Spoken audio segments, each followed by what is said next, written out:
මගේ නම නෙහාරා. මම ජීවත් වුණේ කොළඹ.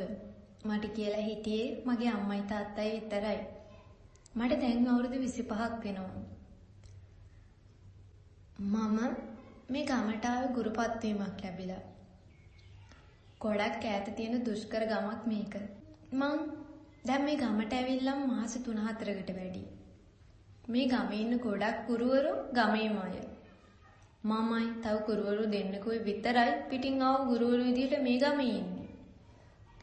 මම නැවතිලා ඉන්නේ දිල්නිමිසුයි ප්‍රියාමිසුයි එක්ක ගමේ කෙළවර තියෙන බංගලාවක. ඒ බංගලාව අයිති ප්‍රියාමිස්ගේ තාත්තට. ප්‍රියාමිස්ගේ තාත්තට මේ ගමේ හොඳ තැනක් තියෙනවා. සාරපුරුෂ පෙනුමක් තිබ්බත් ප්‍රියාමිස්ගේ තාත්තට තිබුණේ හොඳ හදවතක්. දිලිනිමිස්ටයි මටයි ප්‍රියාමිස්ගේ තාත්තා සැලකුවේ එයාගෙම දුවලට වගේ. නිවාඩු දවසට අපි 3 දෙනා ගම වටේම ගිහිල්ලා ගමේ සුන්දරත්වය බලන්න අමතක කරේ නෑ. ඒත් සති 2-3ක ඉඳලා මට එච්චර හොඳ හැඟීමක් නෑ. මට නිතරම දැනෙනවා කවුරු හරි මගේ ළඟින් ඉන්නවා වගේ. සමහර දවස්වලට හවස 6ට විතර මම දකිනවා එක ගෑනු කෙනෙක් මේ ගේ වටේ කැරකෙනවා. ටිකක් වෙලා මගේ දිහා බලන් ඉඳලා එකපාරටම අතුරු දහන් වෙනවා. මට හිතා ගන්න බෑ. ඒ කවුද කියලා. ඒ වගේම දවස් 2-3ක ඉඳලා ඒ ගෑනු කෙනාව මට හීනෙන් පේනවා. එයා මගේ හිනවලට ඇවිල්ලා මට මොනවා හරි කියන්න හදනවා. ඒත් එයා කියන්න හදන්නේ මොනවද කියලා මට නම් තේරෙන්නේ නැහැ. එයා කොච්චර කට හෙල්ලුවත් එයාගේ කටින් කවදාවත් වචනයක් පිට වෙලා නැහැ. දැන් නම් මට ඉස්කෝලේ ගියත් හැමතිස්සෙම මතක් වෙන්නේ මේක. හරිම නිදහසින් හිටපු ගෑනු ළමෙක් මම. ඒ දැන් මේක මට ලොකු අදයක් වෙලා. දවසක් ප්‍රියාමිසුයි මායි රබර් වත්ත දිගේ ඇවිදගෙන යද්දි මම දැක්ක මේ ගෑනු කෙනා කොණක හිටගෙන ඉන්නවා. මම මේ වෙලාවම ප්‍රියාගෙන් ඇහුවා ප්‍රියා කවුද අර ගෑනු කෙනා? ප්‍රියා මගෙන් ඇහුවා මොන ගෑනු කෙනාද? අර රබර් වත්ත කෙළවරේ හිටන් ඉන්නේ. කොහෙදනි? මට කාවත් පේන්නේ නෑනේ. ප්‍රියා එහෙම කිව්වා. අනේ අර ඉන්නේ අනේ අර පොඩි ළමෙක් වගේ. පිස්සුද නෙහාරා? විතර වෙන කවුරුත් නෑ. තේව අත්තරම ඉන්නේ අපි දෙන්න විතරයි.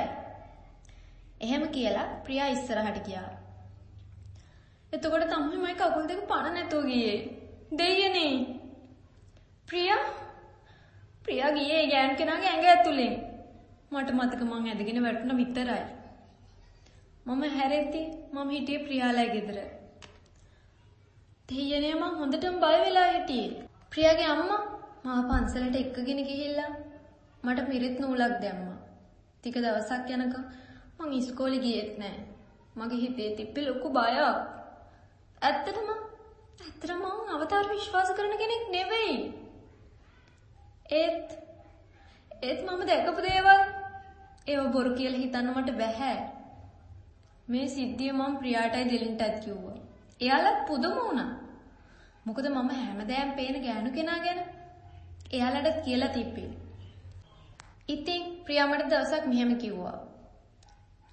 ගමේ ඉන්නවා විමලසිරි කියලා මාමා කෙනෙක්. ඒ මාමා නම් දන්නවා ඇති මේ කවුද කියලා. අපි යාගෙන් අහමු නෙහාරා. ඇත්තටම මමත් ඒකට ගොඩක් කැමති වුණා. මටත් දැනගන්න ඕනේ කවුද මේ ගෑනු කෙනා? ඇයි යා මගේ පස්සෙන් එන්නේ කියලා. කොහොම හරි ටික දවසක් ගෙවිලා ගිහිල්ලා අපි ගියා විමලසිරි මාමව හම්බෙන්න. ප්‍රියා කියන විදිහට මේ ගමේ කලින් හිටිය මිනිස්සුන්ගේ දැන් ගමට කියලා ඉතුරු වෙලා ඉන්නේ පවුල් 2යි. අනිත් ඔක්කොම අලුතෙන් ගමට පදිංචියට ආව මිනිස්සුලු. විමලසිරි මාමට මේ වෙද්දි අවුරුදු 68ක්. මම හිතන්නේ විමලසිරි මාමා වෙන්නේ නැති මේ ගමේ ජීවත් වෙච්ච වයසක මිනිස්සයා. අපි මිදුලට යද්දිම වත්තේ හිටිය ගෑනු කෙනා අපිව අඳුරගත්තා. ඒ නැන්ද අපිට කිව්වා ගේ ඇතුලෙන් ආයිත් වාඩි වෙන්න කියලා. අපෙන් ඇහුවා අපි ආව කාරණාව මොකක්ද කියලා. ඊට පස්සේ මම නැන්දට ඔක්කොම කිව්වා. මට වෙච්ච භයානක සිද්ධි හැම දෙයක්ම. ඊට පස්සේ නන්ද විමලසිරි මාමට කතා කළා. විමලසිරි මාමා ආවට පස්සේ